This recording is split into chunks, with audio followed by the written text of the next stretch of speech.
அம்மா, நீங்க சிவகாமி அத்தைய தப்பா புரிஞ்சுகிட்டு இருக்கீங்க. எல்லாம் எனக்கு தெரியும்டா.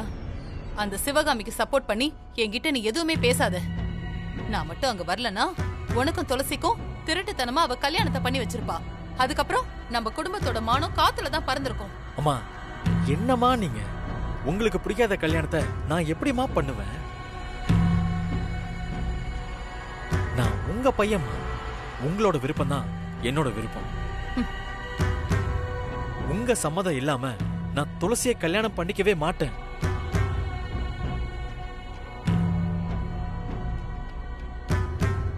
நான் ரெஜிஸ்டர் ஆபீஸ்க்கு போனதுக்கு ரீசனே வேறமா.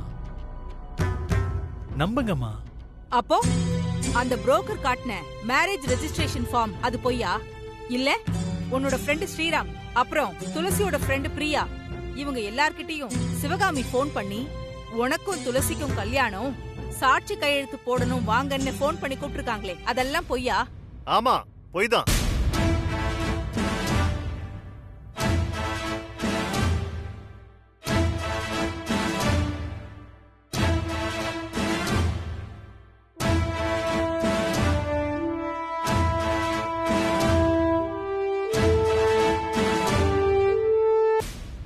அந்த புரோக்கரை நான் விசாரிச்சிட்டேன்.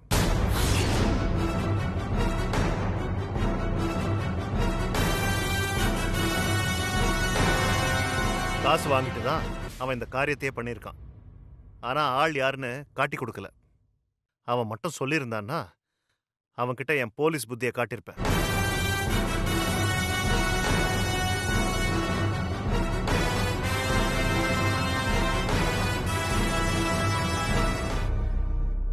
இந்த பார் பைரவி, அவர் பேர் வினோத். ரியல் எஸ்டேட் பிசினஸ் பண்ணிட்டு இருக்காரு. அவரோட சைட்ல தான் சிவகாமியும் பார்த்திபனும் இடம் வாங்கியிருக்காங்க. அவ துளசி பேர்ல ரெஜிஸ்ட்ரேஷன் பண்ணோன்னு சொன்னான். நான் தான் அந்த இடத்த 2 பேர் பேர்லயும் ரெஜிஸ்ட்ரேஷன் பண்ண சொல்லி ஐடியாவே கொடுத்தேன்.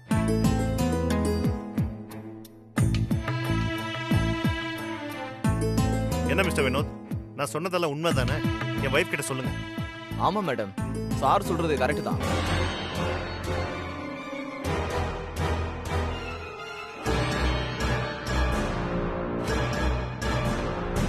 உங்க தங்கச்சிக்கு நல்லா தான் சப்போர்ட் பண்றீங்க. இதெல்லாம் நான் நம்பணுமா? ஏங்க, நான் தெரியாம தான் கேக்குறேன். நம்ம பிள்ளைக்கு எதுக்குங்க அவ இடம் வாங்கி தரணும்?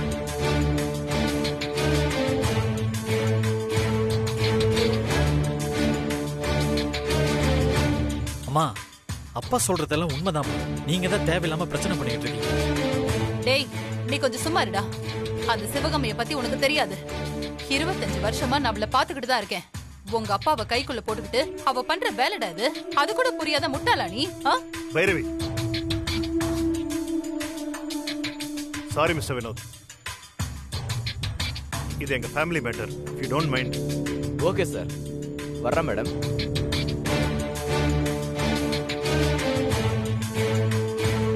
பாரு பைரவி, 3வது மனுஷன் முன்னாடி உன் மேல கோவப்படக்கூடாதுங்கிறதுக்காக தான் அவரை வெளியே போக சொன்னேன்.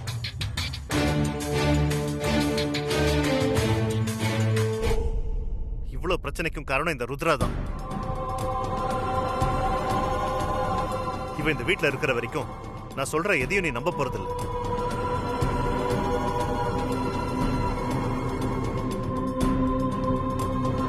என்ன மாமா, கடைசியில ஏன் மேல பழி போடுற மாதிரி பேசுறீங்க? நான் என்னமோ அந்த புரோக்கருக்கு பணத்தை கொடுத்து இப்படி எல்லாம் ஏற்பாடு பண்ண சொன்னதா நீங்க சொல்லுவீங்க போல. கரெக்டா சொல்றியே ருத்ரா, நீ தான் இப்படி பண்ணிருக்கணும். அதுல எந்த சந்தேகமும் எனக்கு இல்ல.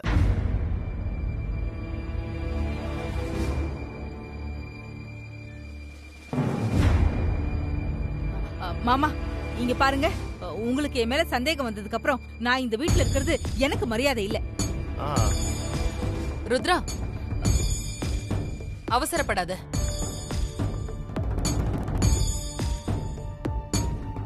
அக்கா, என்னக்கா இப்படி சொல்ற? இரு லக்ஷ்மி, நான் ஒன்னும் அவ்வளவு சீக்கிரம் உன்னை விட்டு போயிட மாட்டேன். நீ கவலைப்படாத.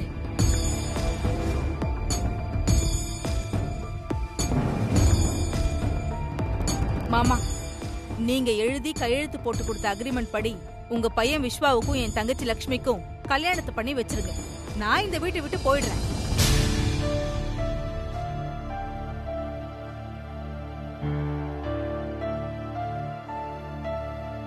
அப்படி நான் பண்ணலனா அது வரைக்கும் இந்த ருத்ரா எங்கேயுமே போக மாட்டா.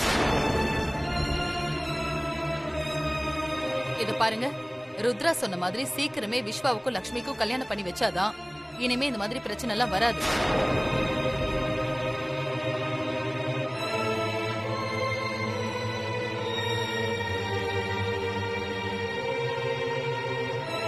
ருத்ரா, நீயே ஒரு ஐயரை வர சொல்லு. கல்யாணம் பண்றதுக்கு ஒரு நல்ல நாள் பாத்துருவோம், சரியா?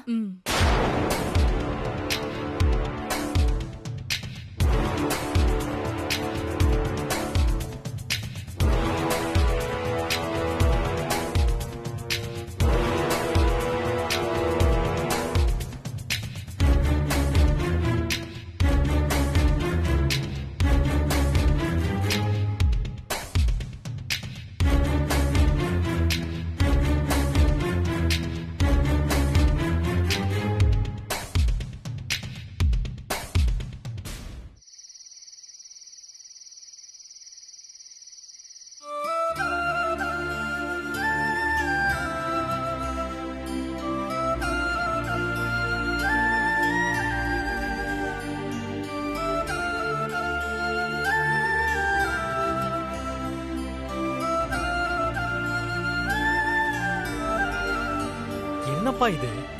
அம்மா எனக்கும் லட்சுமிக்கும் கல்யாணம் பண்ணி வைக்கணும்னு நாள் பார்க்க சொல்றாங்க.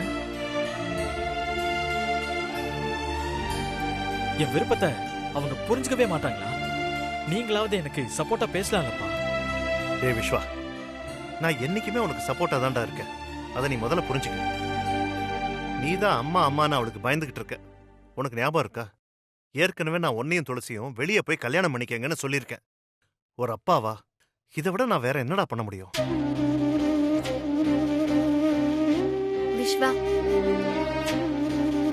அம்மா ஒரு கோபத்துல தான் இப்படி எல்லாம் பேசியிருக்காங்க. நாள் தானே குறிக்க சொல்றாங்க. கல்யாணம் நடக்க போற நாள் வரைக்கும் நமக்கு டைம் இருக்கு. எப்படியும் லக்ஷ்மி கழுத்துல நீ தாலி கட்ட போறது இல்ல. அதுக்கே இப்பவே இவ்ளோ டென்ஷன் ஆகுற? நீ ஈஸியா சொல்லிட்ட துளசி. எனக்கு அம்மாவோட சம்மதத்தோட நம்ம கல்யாணம் நடக்கணும்னு நினைக்கிறேன். அதுக்கு அம்மாவும் சிவகாமியத்தையும் ராசியானாதான் நடக்கும். ஆனா இன்னைக்கு நடந்த பிரச்சனையால அம்மாவுக்கு அத்தை மேல இன்னும் கோவம் அதிகமா தான் ஆயிடுச்சு. அவங்க 2 பேரும் இனிமே ஒண்ணு சேர்றதுக்கு சான்ஸே இல்லை.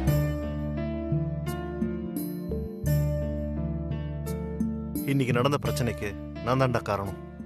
சிவகாமி அந்த ப்ராப்பர்ட்டியை துளசி பேர்ல தான் ரெஜிஸ்டர் பண்ணணும்னு சொன்னான். நான் தான் 2 பேர் பேர்லயும் பண்ணணும்னு ஐடியாவை கொடுத்தேன்.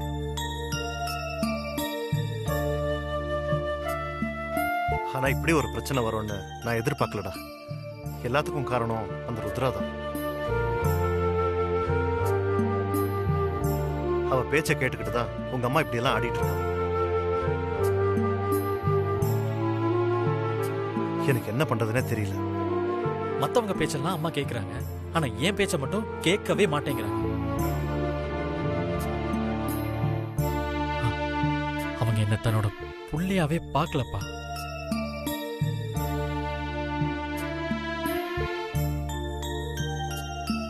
டேய் விஸ்வா, அப்படியெல்லாம் சொல்லாதடா. அத்தைக்கு என்னதான் பிடிக்கல, ஆனா உன் மேல அவங்க ரொம்ப பாசம் வச்சிருக்காங்க. அதுக்கு பேரு பாசம் இல்ல துளசி, பிடிவாதம், வீம்பு. அம்மாவை பொறுத்த வரைக்கும் அவங்க விருப்பப்படிதான் நான் நடந்துக்கணும். அவங்க பேச்சதான் நான் கேட்கணும். எனக்குன்னு ஒரு ஆசை இருக்கு, விருப்பம் இருக்குன்னு அவங்க என்னைக்குமே நினைச்சு பார்த்ததே இல்ல துளசி. என்னால உன்னை பார்க்கவும் முடியல, அம்மாவை எதுக்கவும் முடியல, என்னால செத்து போகவும் முடியல. டேய், என்னடா என்னடா இப்படி எல்லாம் பேசுற? முதல்ல நம்பிக்கையோட இரு. நான் நினைச்சா இப்பவே போய் உங்க அம்மாவை 4 சாத்தி சாத்தி அவளை மிரட்டி உனக்கும் துளசிக்கும் கல்யாணத்தை பண்ணி வைக்க முடியும்.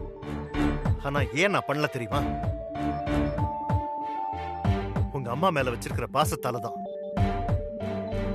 நீ அவளோட ஆசீர்வாதம் வாங்கணும்னு நினைக்கிற அந்த ஒரே காரணத்துக்காக தான் நான் அப்படி முடிவெடுக்காம இருக்கேன். விஸ்வா, மாமா சொல்ற மாதிரி நம்ம நம்பிக்கையோட காத்திருப்போம்.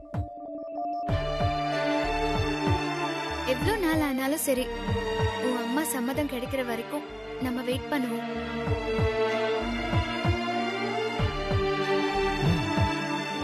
நம்பிக்கையா இருக்கணும்னு தான் நானும் நினைக்கிறேன். ஆனா அம்மாவுக்கும் சிவகாமி அத்தைக்கும் அப்பப்ப நடக்கிற பிரச்சனையை பார்க்கும்போது அந்த நம்பிக்கையெல்லாம் மொத்தமா உடைஞ்சு போயிடுது துளசி. விஸ்வா, உன் மனசை தளர விடாதடா. அப்பா கிட்ட ஒரு அஸ்திரம் இருக்கு, அதை கடைசி நேரத்துல விடுவேன். அப்போ ஒரு மேஜிக் நடக்கும். அதுக்கப்புறம் உன் அம்மா உன் கல்யாணத்துக்கு கண்டிப்பா சம்மதிப்பா. அஸ்திரமா? என்ன அஸ்திரம்பா? சொல்லுங்கப்பா.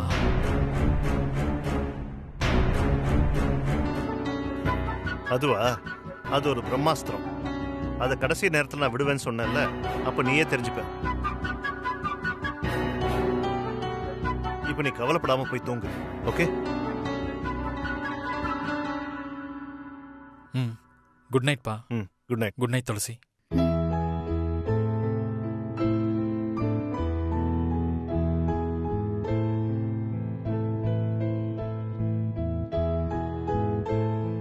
என்னப்பா நீங்க பாட்டுக்கு பிரம்மாஸ்திரம் அது இதுன்னு சொல்றீங்க? அப்படின்னா நான் தான் பைரவி அம்மாவோட பொண்ணுன்னு அம்மா கிட்ட சொல்லிடுவீங்களா? லக்ஷ்மி கழுத்துல விஸ்வா தாலி கட்டக்கூடாது. அப்படி கட்ட வேண்டிய சூழ்நிலை வந்துச்சுன்னா நீதான் பைரவியோட பொண்ணுங்கிற உண்மைய சொல்லிதான் ஆகணும் துளசி. பைரவியை சம்மதிக்க வைக்கிறதுக்கு எனக்கு வேற வழியே கிடையாதுமா. நீங்க சொன்னா கரெக்டா தான்ப்பா இருக்கும். சரிம்மா, நீயும் கவலைப்படாம போய் தூங்கு. குட் நைட் பா. Good night my daughter.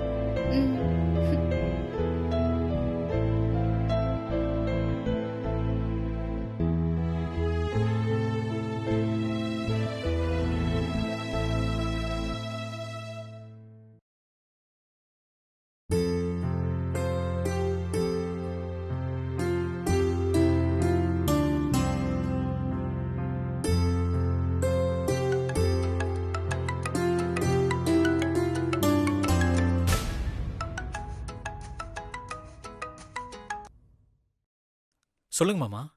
Vishwa, என்ன மன்னிச்சிடுப்பா.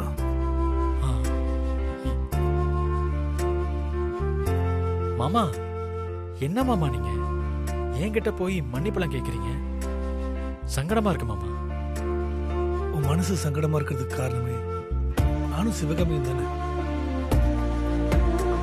நாங்க பண்ண தப்புக்கு மன்னிப்பு கேட்கறது தானேப்பா முறை. மாமா, நான் ஒரு சின்ன பையன், என்கிட்டலாம் நீங்க மன்னிப்பெல்லாம் கேட்க கூடாது மாமா. என்னால ஏத்துக்கவே முடியல மாமா. ஒரு சின்ன விஷயத்துல அம்மா உங்களை சரியா புரிஞ்சுக்காம சண்டை போட்டுட்டாங்க. அது ஒரு மிஸ் அண்டர்ஸ்டாண்டிங்னால வந்த பிரச்சனை. சொல்லணும்னா நான் தான் உங்ககிட்டயும் சிவகாமி அத்தைகிட்டயும் சாரி கேட்கணும். இது பாரு விஸ்வா, பெத்தவங்க என்னைக்குமே பிள்ளைங்க கிட்ட மன்னிப்பு நன்றி எதிர்பார்க்க மாட்டாங்க. நீயும் துளசியும் கல்யாணம் பண்ணிக்கிட்டு சந்தோஷமா வாழ்றதை பார்க்கறதுக்கு தான் நானும் சிவகாமி ஆசைப்படுறோம். அதுக்காக நாங்க என்ன தியாகம் வேணும்னாலும் பண்றதுக்கு தயாரா இருக்கோம். எங்க 2 பேர் உயிர் போனாலும் பரவாயில்ல, நாங்க தயாரா தான் இருக்கோம் மாமா. ஆனா பைரவி ஏன் இவ்வளவு பிடிவாதமா இருக்கான்னு தான் என்னால புரிஞ்சுக்க முடியல. நானும் இததான் மாமா அப்பா கிட்ட பேசிக்கிட்டு இருந்தேன். அம்மாவை என்னால புரிஞ்சுக்கவே முடியல. நான் எப்பவுமே எல்லாரும் வேணும்னு நினைக்கிறேன். நான் எப்பவும் எந்த காலத்திலையும் துளசியை கைவிடவே மாட்டேன் மாமா. ஆனா அதே சமயம் நான் அம்மாவை தூக்கி போட்டுட்டு துளசியை கல்யாணம் பண்ணிக்கிறதுக்கு நான் எப்பவும் தயாரா இல்லை மாமா.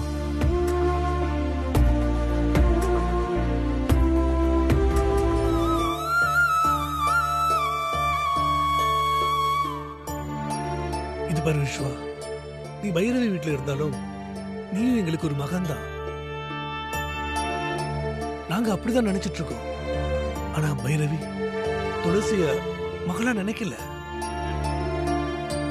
அதை நினைச்சுதான் சிவகாமி ரொம்ப வருத்தப்பட்டு இருக்கா. மாமா, அத்தையே ஃபீல் பண்ண வேணாம்னு சொல்லுங்க. அவங்க எப்படி இருக்காங்க? இன்னைக்கு நடந்த சண்டையில அவங்க மனசுதான் ரொம்ப கஷ்டப்பட்டிருக்கும். ஆமா விஸ்வா, என்னாலதான் இப்படி ஆயிடுச்சுன்னு ரொம்ப ஃபீல் பண்ணிட்டா. அவளை சமாதானப்படுத்தி தூங்க வைக்கிறதுக்கு நான் படாத பாடுபட்டுட்டேன். ஓ, அத்தை தூங்கிட்டாங்களா?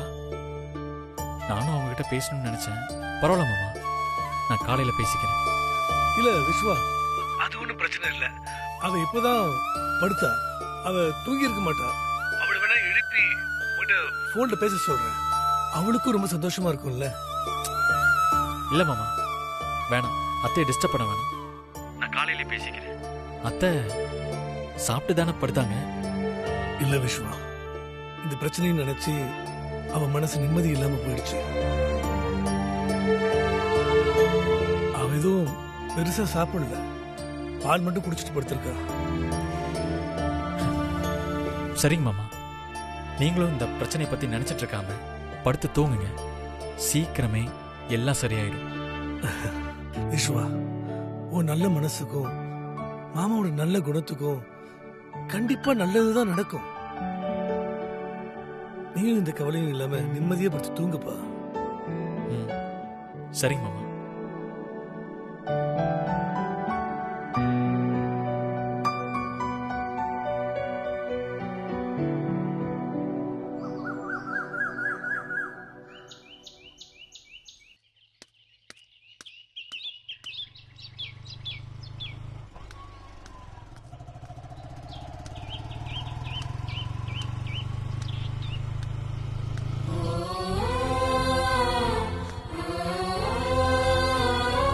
அத்தை,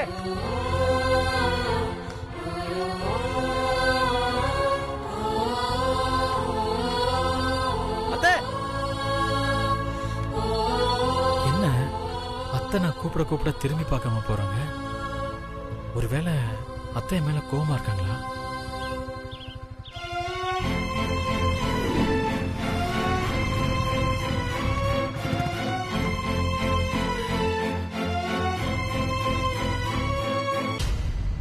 என்னத்த, நான் கூப்பிட்டது உங்க காதல விழவே இல்லையா? திரும்பி பார்க்காம போறீங்க? என்ன விஸ்வா, நீ என்ன கூப்பிட்டியா? எனக்கு கேட்கவே இல்லப்பா. என்னது, கேக்கலையா? என்னமோ தெரியலப்பா, காலையில இருந்தே இந்த ஒரு காது மட்டும் ஒரே இரைச்சலாவே இருக்கு. சரியாவும் கேட்க மாட்டேங்குது. என்னன்னே தெரியல. டாக்டர் கிட்ட காட்டுனீங்களா அத்தை? இந்த சின்ன விஷயத்துக்கு போய் எதுக்குப்பா டாக்டர் எல்லாம் பாத்துக்கிட்டு? எல்லாம் சரியாயிடும்.